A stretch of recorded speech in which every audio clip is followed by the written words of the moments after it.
So now start. Now just open your examination paper 2021.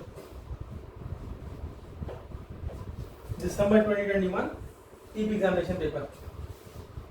And I believe you would have read, you would have gone through, you would have carefully perused, carefully read this question paper.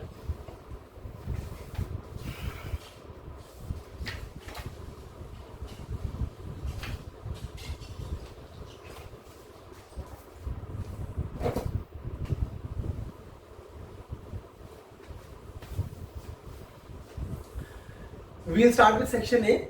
Section A, two questions in section, and more often than not, the fact pattern would be related. I mean, you would be required to make use of the fact pattern given to you on a common basis. Fact pattern would be common for both the questions of section A. Fine. Okay. So let me section A. Let me draw the structure. And then we'll plug in the various facts. Okay, so here we have GPH quota. Here we have GP1. Here we have GP2. Here we have GP2. And here we have independent party. Here we have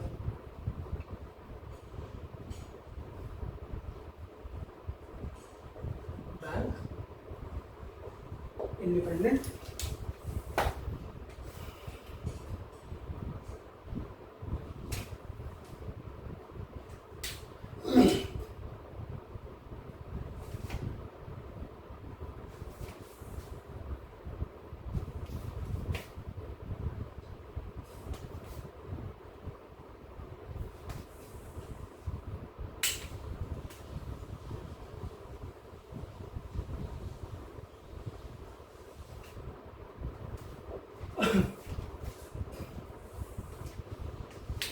Invariably, TP questions would be fact heavy. So TP question would be fact heavy.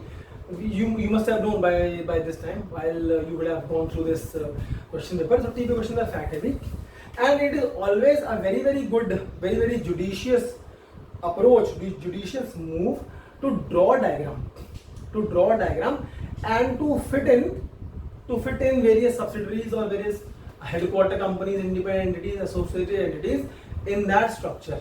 Fine. Country, name, put everything that you can in that diagram. Fine. Country, corporate tax rates, type of transactions that you have, additional fact pattern. I mean, that is for your own good. Why? Because you will be able to visualize, and that you would be required to do that, because ultimately for TP you have to take a very holistic picture. And accordingly you have to structure your answers. Fine. So diagram is a must.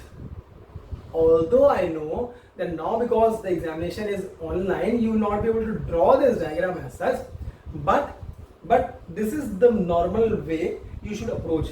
So you will definitely be allowed. Definitely be allowed rough papers or scratch papers, scratch sheets, whatever they call it, in the examination hall. So accordingly, you must make this structure before you actually start keying, because that will help you to understand the fact pattern very clearly and to write a structured answer. Now, one more thing. See, we've just now seen the various the weightage of all those questions: 25, 25, then 20, and then 15, 15. So questions, there are 5 questions, and all the questions are heavily, I mean, they carry a substantial weightage.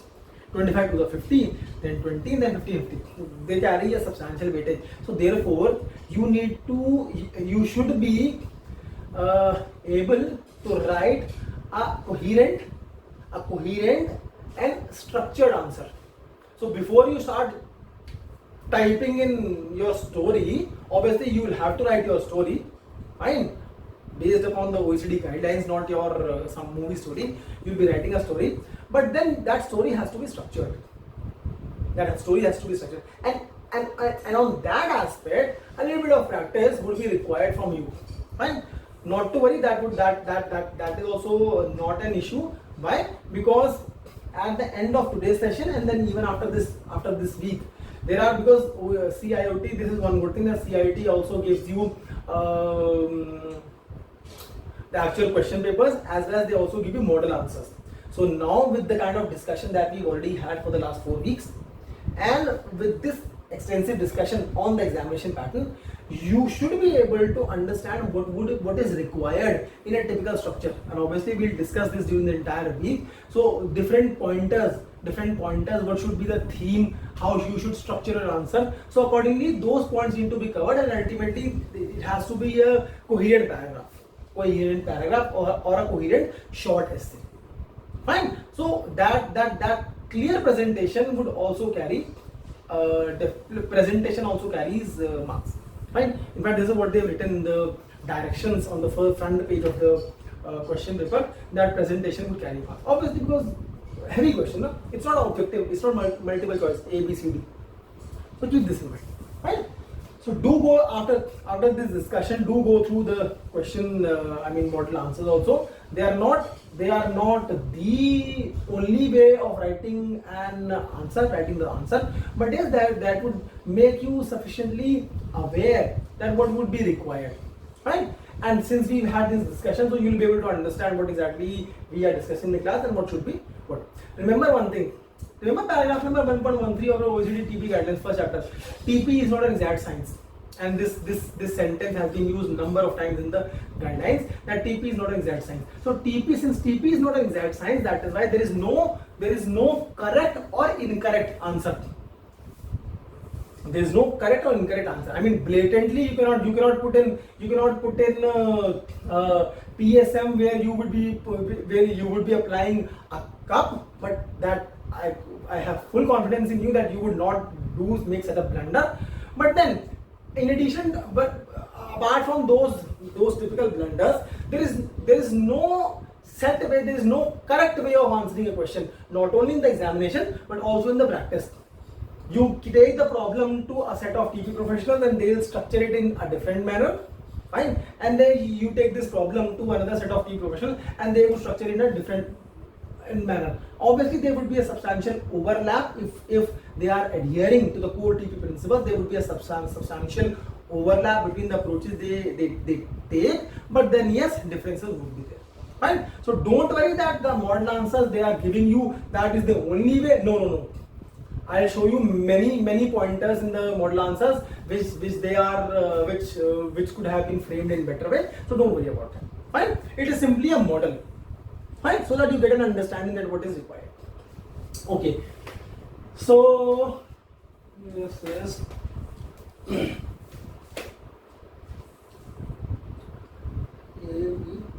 fine. So this is country A, this is country B, and this is country C. Corporate tax rate 30%. Here it is 10%, and here it is 5%. Fine.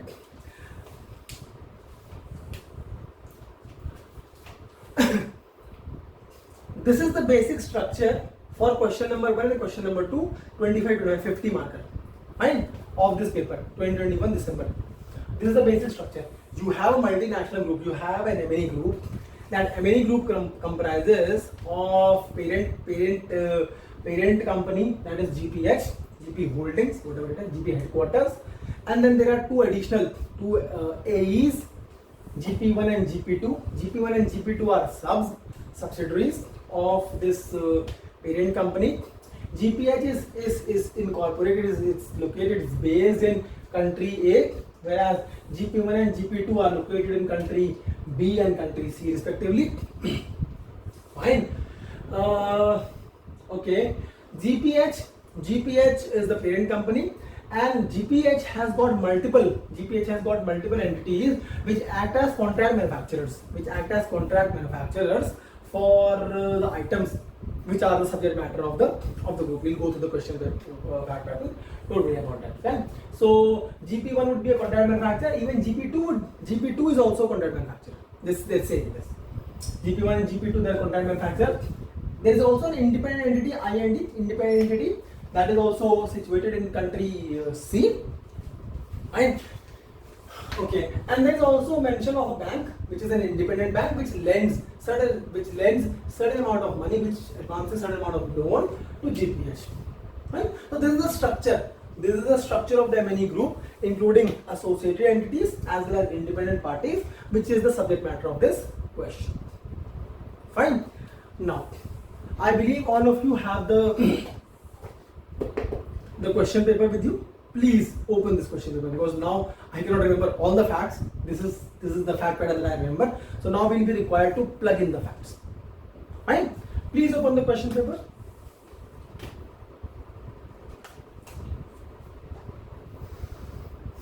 Has everyone opened the question paper? Please, yes or no? Abdul, Deepak, Akshay, and Rajat. Everyone?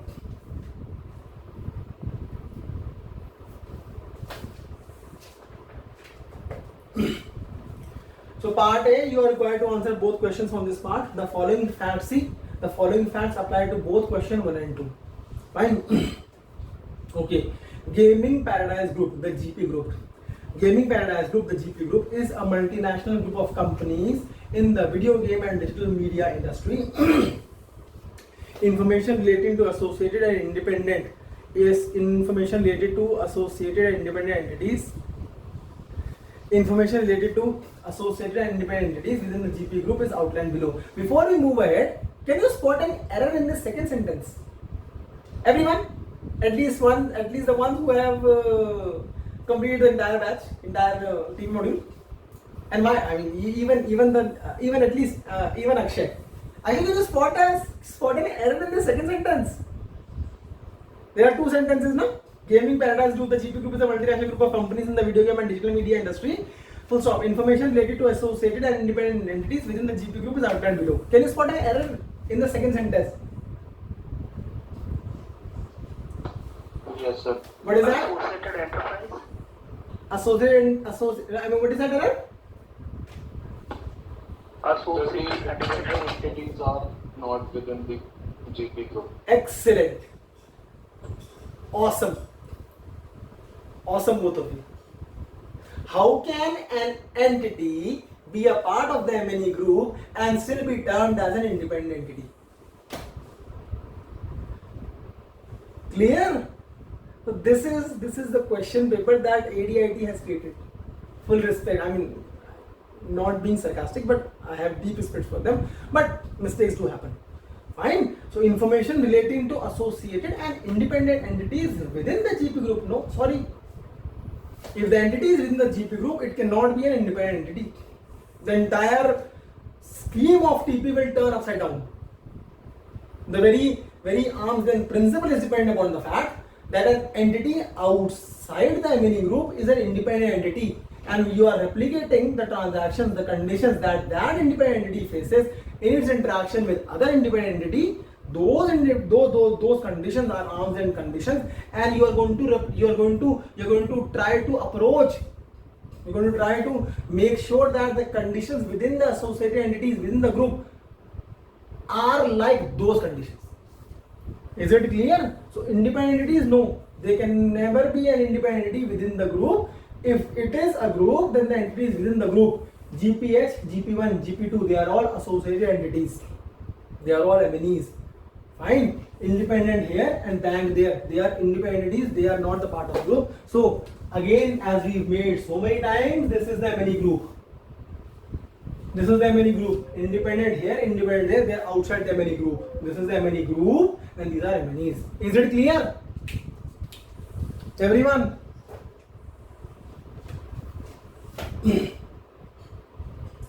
Fine. This is the case. Yes, sir. Good. Excellent.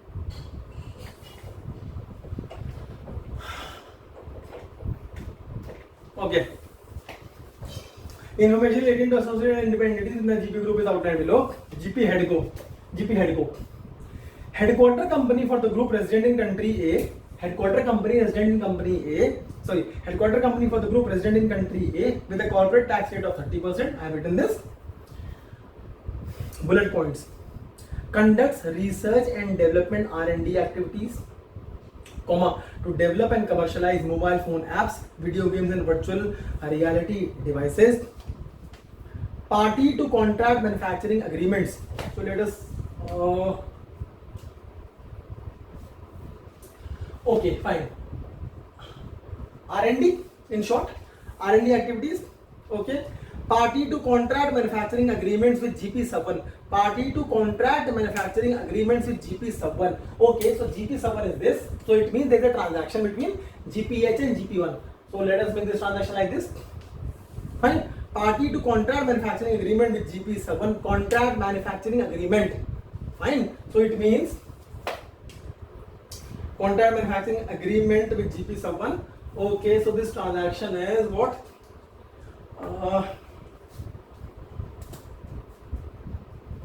This is contract manufacturing. This is contract manufacturing.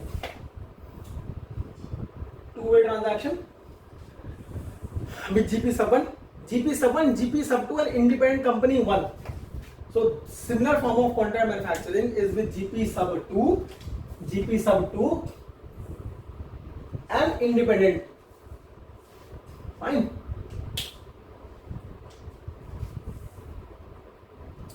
Okay. So you have and you have this. So both these are contract manufacturing. Party to contract manufacturing agreements with GP sub 1, GP sub 2 and independent co 1, whereby GP sub 1, GP sub 2 and independent co 1 each perform contract manufacturing on behalf of GP headco. So now they've specified that out of these two, which of the entity is the contract manufacturing? This is the contract manufacturer, this is the contract manufacturer, this is the contract manufacturer. Fine. Okay, so label contract manufacturer, contract manufacturer, contract manufacturer. Fine. Okay, on behalf of GP headco. Fine. Sales are received globally from independent customers, both for physical products and for the use of online apps. Okay, further, next bullet. Pays royalties to GP sub 2. Pays royalties to GP sub 2. Where is GP sub 2? Okay, here. So GPH is also paying royalties to GP sub 2. Pays royalties to GP sub 2 for the use of intellectual property. Fine. Okay, so now you have this. Obviously, this could also be a two-way transaction. If it is paying royalty, then it must be making use of some license. Okay, so royalty. Okay, royalty is GP sub 2 for the use of intellectual property. GP headco has borrowed from an independent financial institution in country A. Bank. GP headco has borrowed from an independent financial institution in country A. So it means it has borrowed. Fine. There is a loan.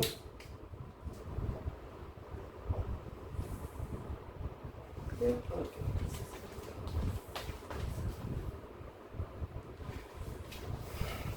Borrowed from an independent financial institution country A. GP headco has entered into a cash pooling arrangement.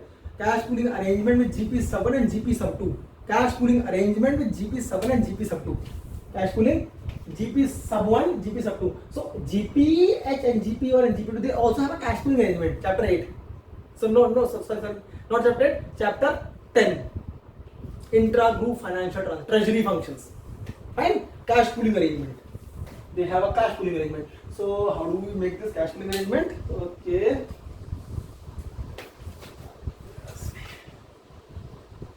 So they also have a cash pool.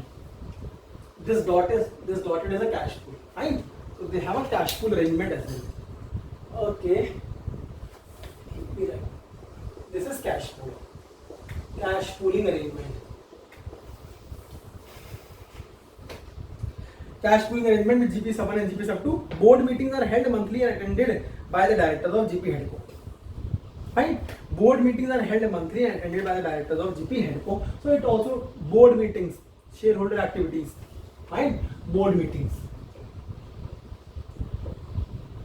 board meetings. See how colorful the diagram becomes. This is GP headco. Fine. Come to GP sub 1. Resident in country B with a corporate tax rate of 10%. Contract manufactures on behalf of GP headco. Already mentioned. Sells physical products both to GP headco and to third party customers globally. Sells physical products both to GP headco and to third party customers globally. Okay, so this means sells in global customers, fine, global customers, sells to global customers as well as to GP headco. It also sells to GP headco. Okay, this is contract manufacturing selling, so we will say it sells to GP headco, fine. Sells to GP headco. Pays royalties to GP sub 2. Pays royalties to GP sub 2. Okay, so this is also paying royalties. Pays royalties to GP sub 2. Pays royalty to GP sub 2 for the use of intellectual property and involved in a cash pooling arrangement with GP headco and GP sub 2. This we know. Fine. GP sub 1 taken care of. Move to GP sub 2. Resident in country C. Resident in country C with a corporate tax rate of 5%. Country C, corporate tax rate of 5%. Contract manufactures on behalf of GP headco. Fine. Holds ownership of intellectual property relating to software, coding and brand names. So it means it is the centralized IP entity. Right? This is the IP, central IP company.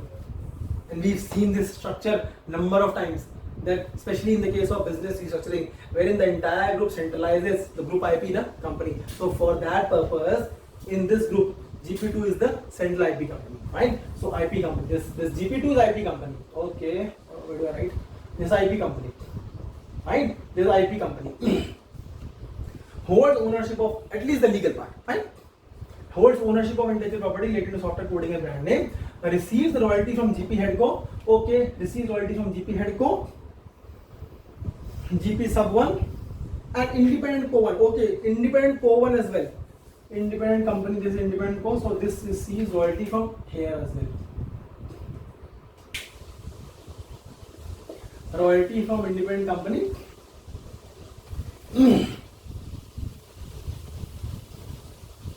For the use of intellectual property involved in a cash pooling arrangement with GP headco and sub 2. Fine. Independent company 1. Resident in country C with a corporate tax rate of 5%. Contract manufactures on behalf of GP headco. Okay, yes.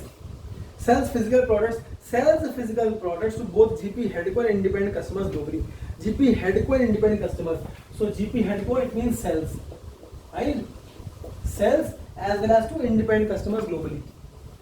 Independent customers globally. You have sells. This is sells to global customers, independent. Global customers. And pays royalties to GP sub 2 for the use of intellectual property. Pays royalties to GP sub 2 for the use of intellectual property. So the fact pattern is complete. You are required to delineate you are required to question number 1, 25 marker.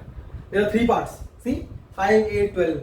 First part, delineate the transactions of the associated enterprises of the GP group. Delineate the transactions of the associated enterprises of the GP group. Number 1, 5 marker. Perform a functional analysis. Perform a functional analysis of the GP group characterizing each entity. Perform a functional analysis of the GP group characterizing each entity. What is the label that could be attached to the entity? Characterize. IP company, contract manufacturer, principal, fully fledged manufacturer, fine, entrepreneur. These are the labels. This is the characterization on the basis of the TP guidelines.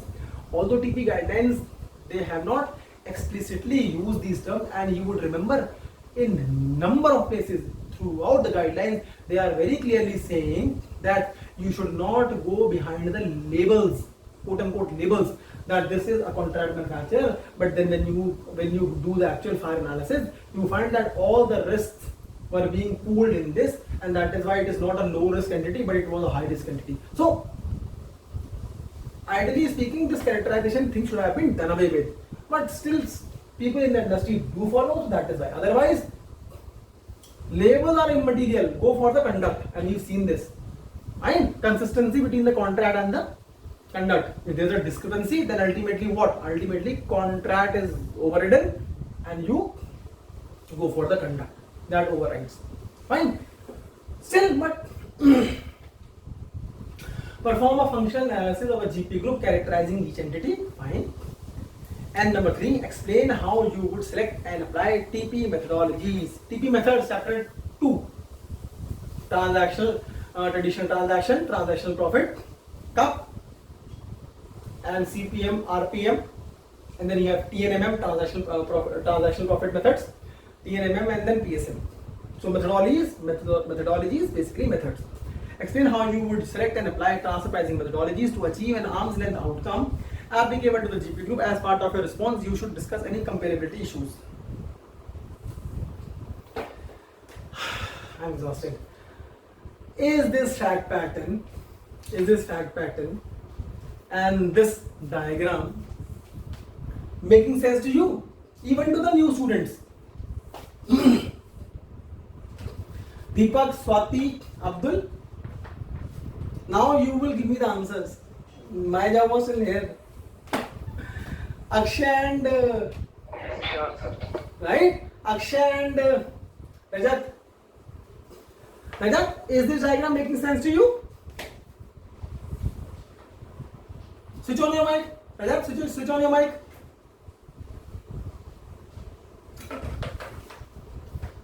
Is there a problem with your mic?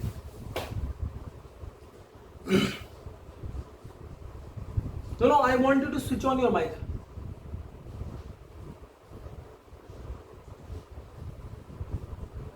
Only 3 are remaining. We have the rest of the students, but only doesn't matter. Fine. So we'll carry with the 3 students that we have. Okay. Your legacy student. No, legacy students. Rajat is back. Rajat, I'm saying, is this fact pattern clear to you? Aren't you able to switch on your mic, Rajat?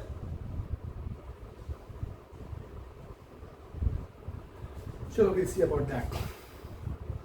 He's actually replying on a chat, but I'm not able to see the chat now. Doesn't matter.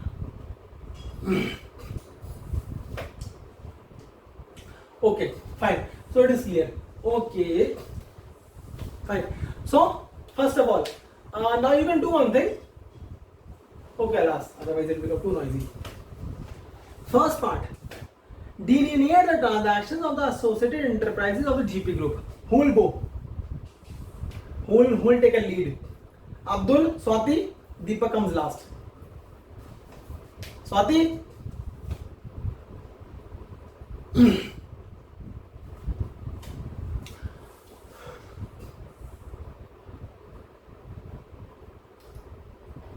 Okay. Sir, I think we'll have to identify the transactions that are going on within the group. Just wait a moment. Everyone, see, question, fact pattern, there are too much of facts, and and the question is also quite heavy, 25 marker. So I've already told you that there is a clear instruction that you need to focus upon the presentation, and therefore you'll have to move very systematically. Fine. As far as the oral response is concerned, that is fine. I know you know, but when you will write an examination, you'll have to move in a logical, coherent manner. Okay, fine. Fine. If I would write this, since this is the first class, so I'll take a lead, I'll give you the structure, and then you can follow. Fine. Okay. You are required to delineate the transactions of the associated enterprises of the GP group. Okay. So if I am to write this answer, I assume that all of you have done this in the examination as well, at least in the portion. And Now if I am to write this answer to this first question, then how would I begin? It is saying delineate the transactions of the associated enterprises of the GP group. I will start from paragraph number 1.33. I will start from paragraph number 1.33. Fine. I will say that ultimately he's talking about the transaction, and we know that transactions are what? Transactions are nothing but the consequences or expressions of the commercial or financial relations between the associated enterprises. Fine. So I'll take this line from the paragraph and then say that transactions between associated enterprises are the expressions of the commercial or financial relations between them. Fine. Okay, so OECD guidelines, they focus upon the accurate delineation of the controlled transactions. Controlled transactions are defined in line. Controlled transactions are the transactions between associated entities of the MNE Group. Okay, fine. And in this fact pattern, associated entities are GPH, GP1 and GP2. This will be the first paragraph. Fine. So I define what is a transaction. I tell that control transactions are the transactions that we will be required to focus upon, and for this purpose, for this examination, for this question, GPH, GP1 and GP2 are the associated entities because they belong to the TP, because they belong to the MNE group. Fine. Then I'll change the paragraph. I'll come to the second paragraph. Okay. And in the second paragraph, now I start focusing upon transactions one by one. Fine. And all those transactions, mind you, they are given to you in the fact pattern. The fun of reading this entire page that I read in front of you was that all the transactions are mentioned here. Transaction, what transaction? See, these arrows are all transactions, and it is saying delineate the transactions of the associated enterprise of the GP group. So you have to delineate the transactions. You have to pick out the transactions of the group, control transactions. Forget about this because this is independent entity. This is not a control transaction. Forget this. Forget also this. Independent and GPH because this is also an control transaction. You are not required. You also forget this. Payment of royalty. This is also an uncontrolled transaction. Forget about this. So only you have to focus upon this MNE group. And in this MNE group, now see, MNE group, first transaction is contract manufacturing. There is an agreement.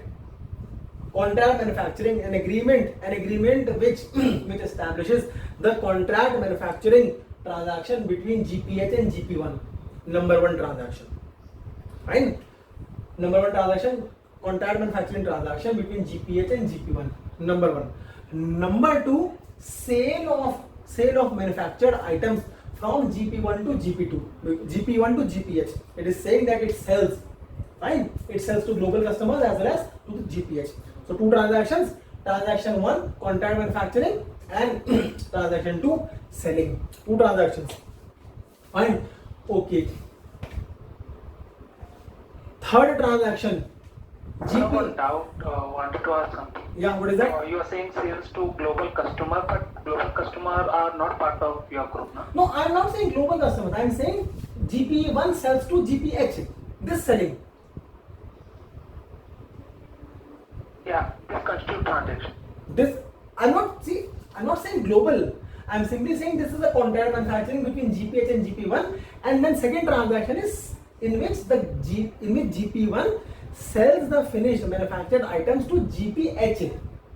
I am not talking about this transaction. I am talking about this transaction, selling. Fine? Okay. Fine? Two transactions.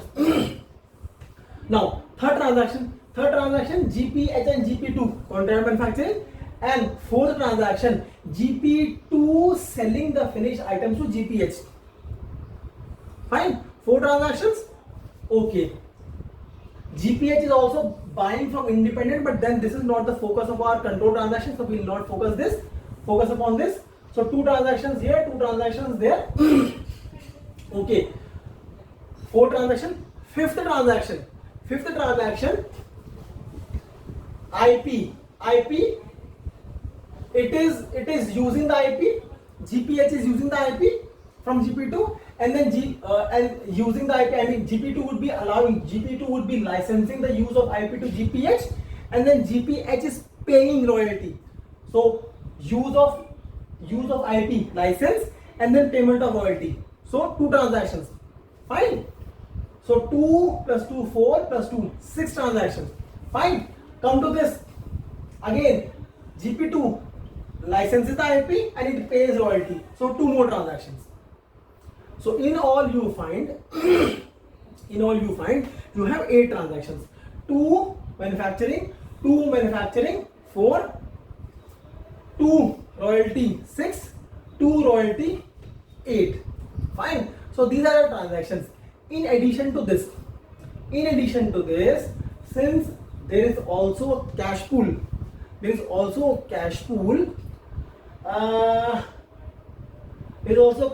but see, then you'll have to make assumptions. That in cash pool some party might have withdrawn some money, cash pool, because some party can withdraw if it is in need of money, and then some party can pay. But since nothing is given on that fact pattern, it is simply saying that there's a cash pool. So no need to mention about that cash pool transaction. That is because that is not explicitly mentioned to you in the in the fact pattern. Fine. So these are the transactions. These are the control transactions present in the group. Is this first part clear to everyone? Please. Yes, sir. Deepak, Swati. Yes, sir. Great. Fine. Okay. So now we have delineated transactions associated enterprise on GP group. Number 2. Perform a functional analysis of the GP group characterizing each entity. Okay. Function analysis of each GP of the GP group characterizing each entity. 8 marker. So weightage is higher. Function analysis of each of the entities. How many entities? GP group 3. GPH, GP1, GP2. Function analysis. Okay. Focus of now. Because you have to write an answer. And that is why you will have to create an introduction, structured answer. So because it is talking about function analysis, so now what you will do? You will, if you want, you can start from 1.33 itself. You can start from 1.33. That 1.33,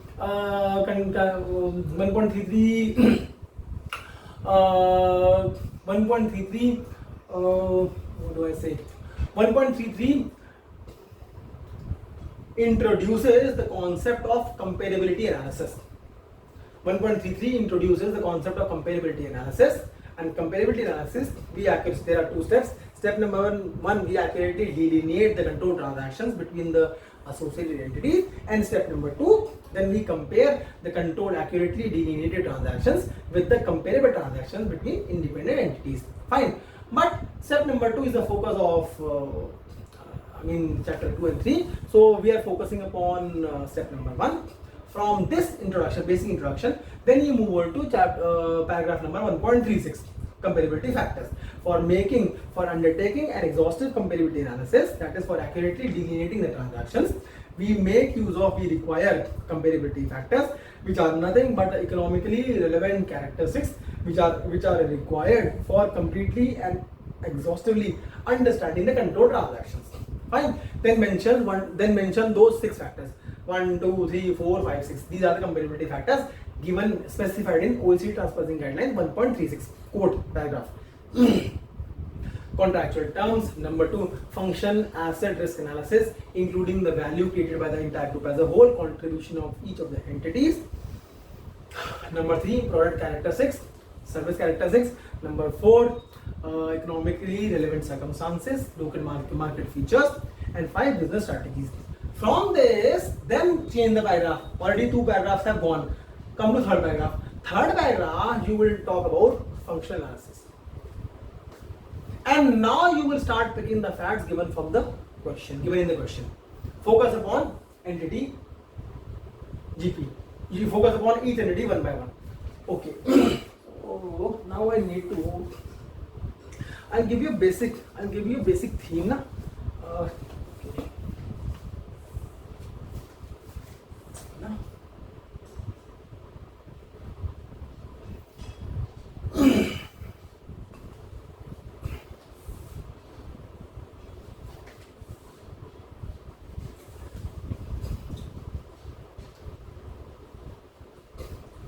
See, make a table For functional analysis, now make a table. Make a table.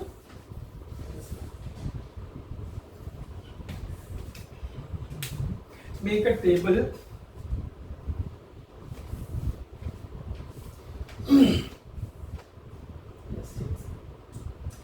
So functional analysis. Functional analysis. Functional analysis. Table would be serial number,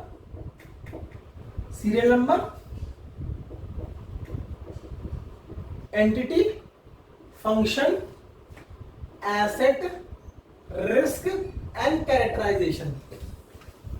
It's gone out of focus. Okay, let me.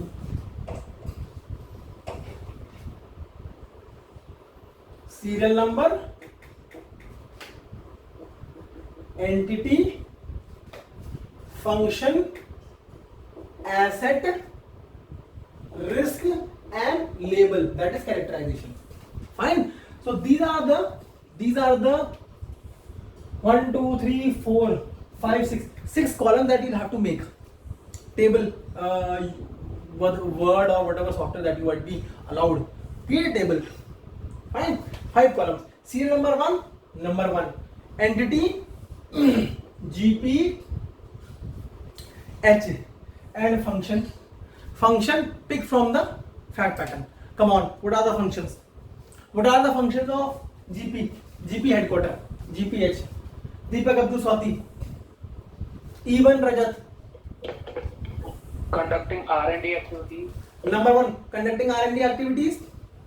Fine. Conducting R&D activities, conducts R&D activities. Number 2, develops and commercializes mobile phone applications, video games, and virtual reality devices. Fine. It's a party to contract manufacturing agreements. Fine. Sells finished products. Sells finished products to the customers. Undertakes intellectual property IP research, pays royalty to GP sub 2. Fine. Okay.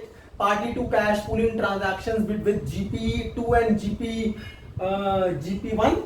Fine. Undertakes board meetings. Fine. Now, in addition to all these, you have to apply your mind and you'll have to write something else, extrapolation. Understand, if it is selling the finished products to global customers, then it would also require warehousing facilities, logistical facilities. So mention those as well. Warehousing facilities. It warehouses, stores, inventory upkeep, inventory maintenance. Depending upon what you can reasonably interpret, what you can reasonably interpolate from the given fact pattern, write all those functions 1, 2, 3, 4, 5, and you'll have a substantial write-up for the function of GPH. Fine. From that function, then move on to assets. What are the assets? What are the assets that are employed by GPH? Now again, since it is performing R&D activities, so it will have R&D setup, R&D facilities. They are the assets. R&D setup, computer terminals, etc. Because it is working in the field of R&D of mobile phone apps. So terminals, cloud facilities. Fine. Then you might have server architecture, R&D facilities.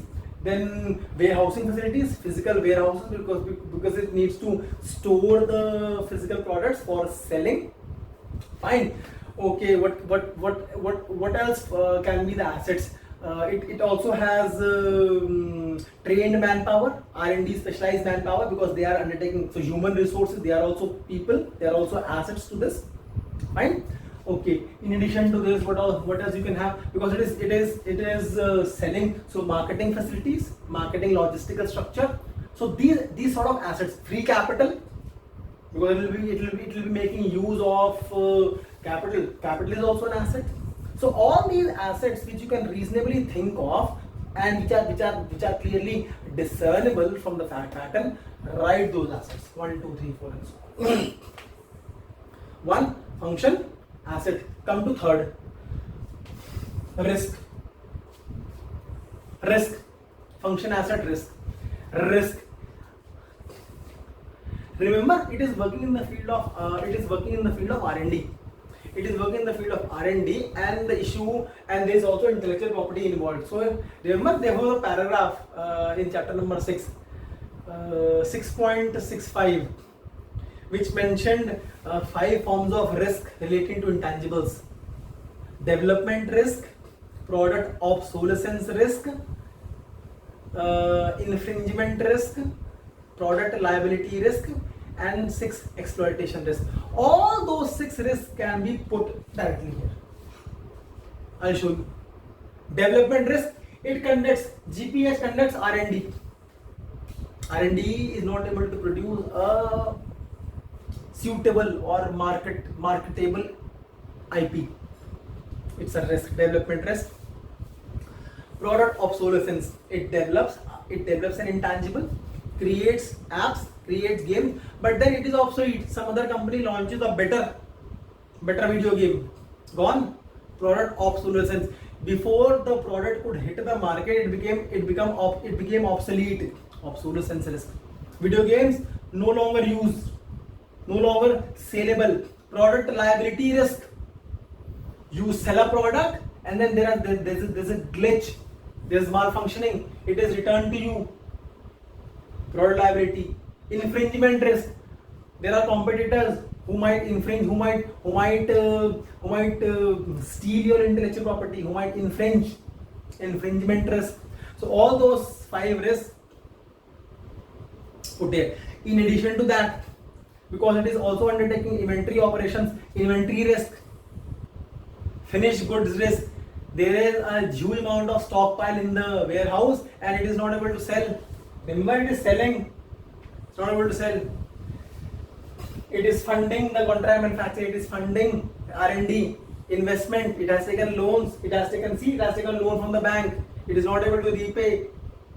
Credit risk, default risk.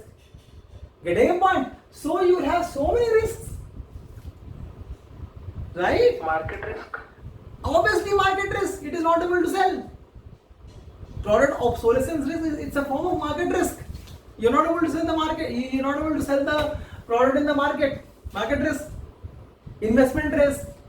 5 risks. You will have a sequence of. So this completes FAR analysis of GPH, and at the end characterize. If you are to label this GPH, what would you name it? I would name it on the basis of this fact pattern and on the basis of this exhaustive discussion. I would say that it is the principal entity, it is the entrepreneur, it's a fully fledged manufacturer, because it is undertaking all the risks, and it's an entrepreneur, right? It's a principal. So principal, entrepreneur, they can all be the terms for this GPH. Is this functional analysis for GPH clear to everyone, including you, Rajat? Your mic. Swati. Who said this, Rajat? Yes, sir. Yeah, perfect. It should make sense to you. Swati, Aram, Deepak, obviously you must be an expert, but it should make sense to you as well, to the new student. Yes, sir.